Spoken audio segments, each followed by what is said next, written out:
Man, I got about 10 minutes with you real quick. And is it okay for me to tell you that there have been times where I have failed miserably in my life? Is that okay to tell a bunch of men tonight? Because it's true. There have been times where I have fought and failed. And here's the thing, I need you guys to help me out. Is there anybody that's been there before? Just a bunch of dudes in here. Come on, let's get real with each other. I have fought and I have failed time in and time out. I'll tell you a little bit about myself. I grew up in Pryor, Oklahoma. My dad was a Baptist pastor, so I grew up under the microscope, under the glass house, if you will. He was a pastor of a pretty large church in a small town. And so I always tell funny stories about, I'd go to places, I'd go to parties, I'd do stupid things, and by the time I got back home, Pastor, my dad would already know what happened. It was that kind of a small town. They knew all the details. It's like my mom was at the party or something. It was really weird. But that's the kind of environment that I grew up in. There's a lot of pressure to perform, a lot of pressure to be a certain person, expectations on my life. And quite frankly, I failed that. I ran from it. I was never really comfortable in my own skin. Can I get a witness? And so I did some things that pushed me outside of who God called me to be. I remember specifically when I first smoked marijuana, kind of like Adam mentioned. I remember very specifically the instance. It was fall, it was football season. I just got done practicing, put my pads in the locker room, and there was a guy that was right next to me, and he asked me just point blank out of the blue, "Hey, Lance, do you want to get high today?" And it was a guy that wasn't a normal guy. This guy was the best football player on the team. He was a stud outside linebacker. He was a killer running back. He'd run right over you. And this guy was the big man on campus. He was a senior and I was a junior. And here I was stuck in that middle of that peer pressure moment, temptation looking me at the face. And the first time I said no. But the second time, that very next week, the same situation happened again. I'm putting my pads in the locker. He's looking at me. I'm looking at him. He says, "Hey, Lance, do you want to get high today?" And here's something that I found out about the enemy in fighting situations, in temptation moments. He will continue to knock on that door of temptation until we slam it shut. And tonight, I think somebody in this room needs to hear that where there's a secret, where there's a fight going on, where there's a temptation in your life, tonight is a night that you can slam the door shut on that temptation. Because the enemy is out to seek and kill and destroy, and he continues to come back and come back and come back. That second time I said, "No, not today." You ever done that in your life? You begin to justify something in your head and your heart that you'll eventually do. I said, "No, not today." When he came back up to me the very next week, I'm putting my pads in the locker room, same situation. I look to him, he looks to me, says, "Hey, Lance, do you want to get high today?" That's the day I made the choice that changed my life forever. You say, "Lance, man, you made one choice that changed your life forever." Come on, man. You got high one time and it changed your life forever. And I'd say absolutely, 100% unequivocally, it changed me. Our choices change us, man.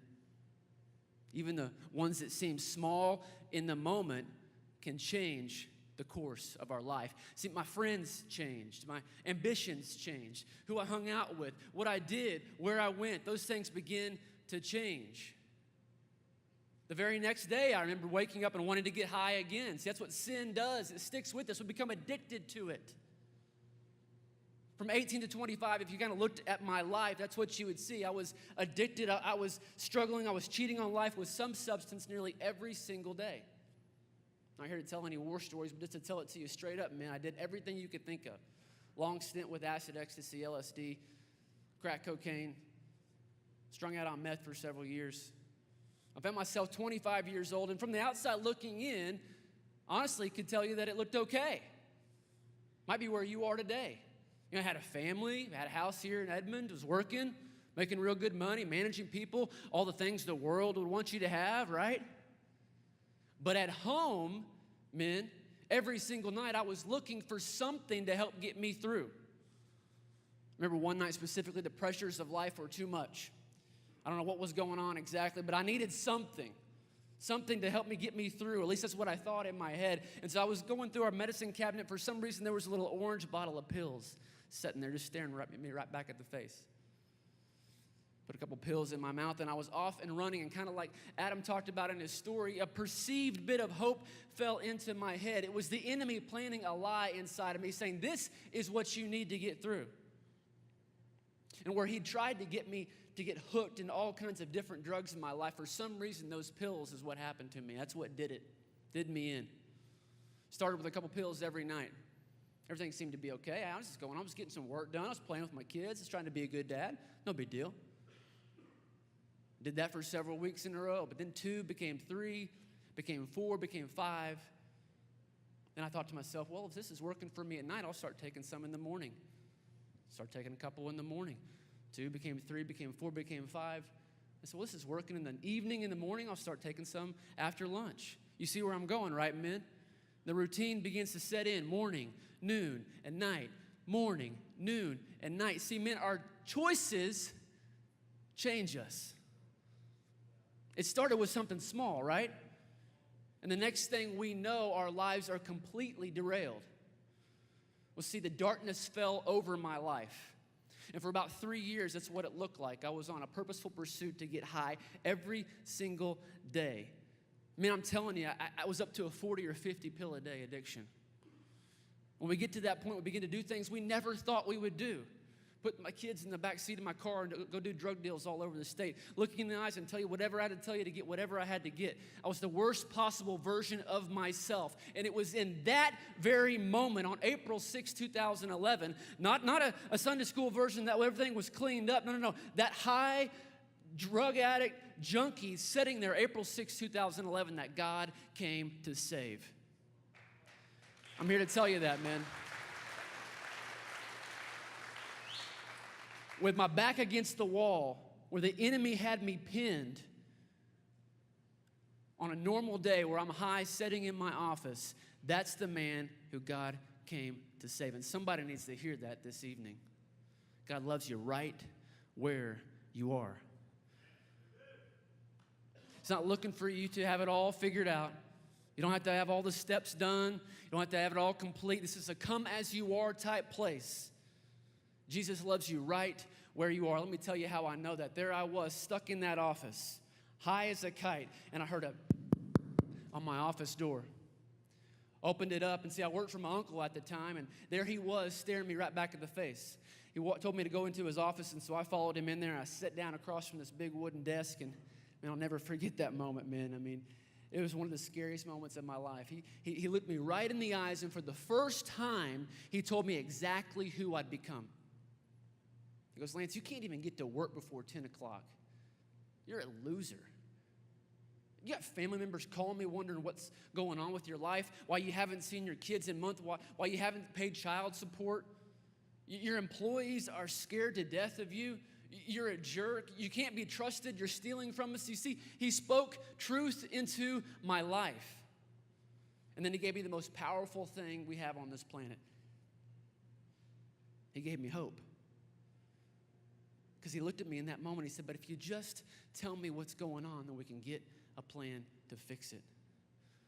And in that moment of brokenness where, I thought to myself, where I've been caught before and I've made my way around it by lying. I've been confronted time in and time out, but I've made my way by manipulating and blaming other people. But for whatever reason, that day, the truth was beginning to set me free, and I made a choice to confess for the very first time.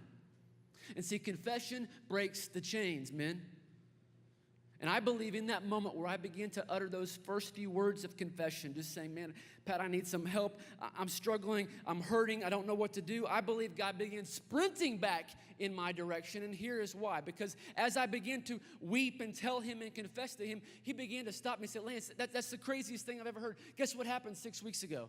I said, well, tell me. He goes, well, I was in a friend of mine's office, and I'm sitting there getting to know him, and I look back around the corner, and this big former NFL football player walks in, and I go over to meet him, and I say, well, sir, what do you do now? And the guy said, well, now I work with drug addicts and alcoholics, helping them find sobriety. My uncle just switched right back over to me, and he goes, I wonder if we call that man, if he can get you some help. That's what we did. In that very moment, we called that man. And he got me into the right detox facility, and he got me into the right treatment center, and my life has never been the same, man. That's a great story, isn't it? But here, don't miss the story within the story. Do you think it's an accident that my uncle ran into that guy 6 weeks before I was sitting in front of him? Do you think it's a random circumstance? If you're wanting to know what that is, that's called the sovereignty of our God. God doing for me what I could have never done for myself. Literally changing the circumstances of my life, my uncle's life, the third party, and the man that would intervene on me, all of their lives to come and save his lost sheep. Men, God is in the fight with us.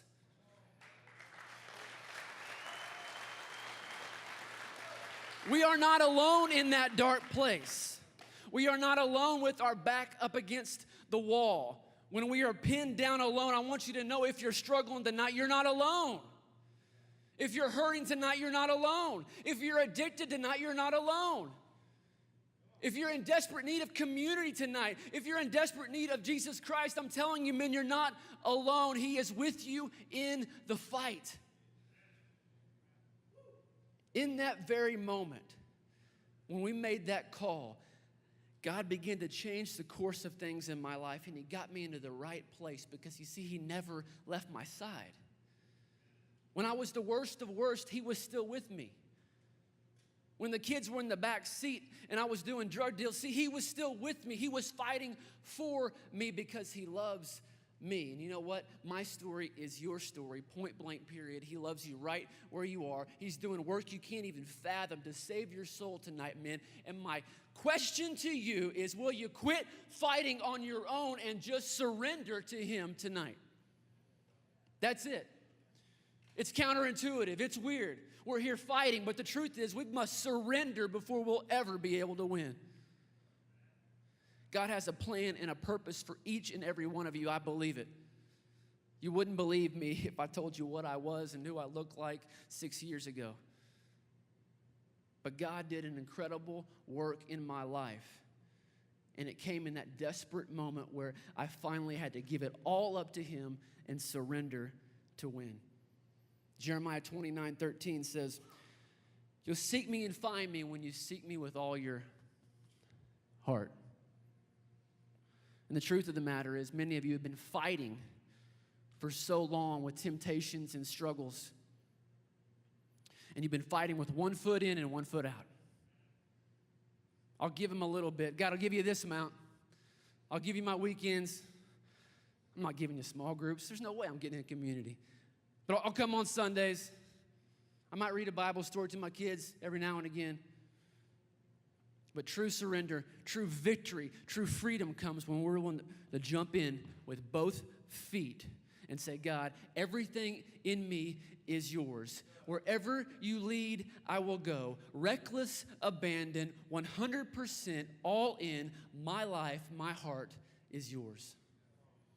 Men, if you're seeking freedom tonight, if you're trying to find victory in the fight, it happens when you surrender and you give him your whole heart.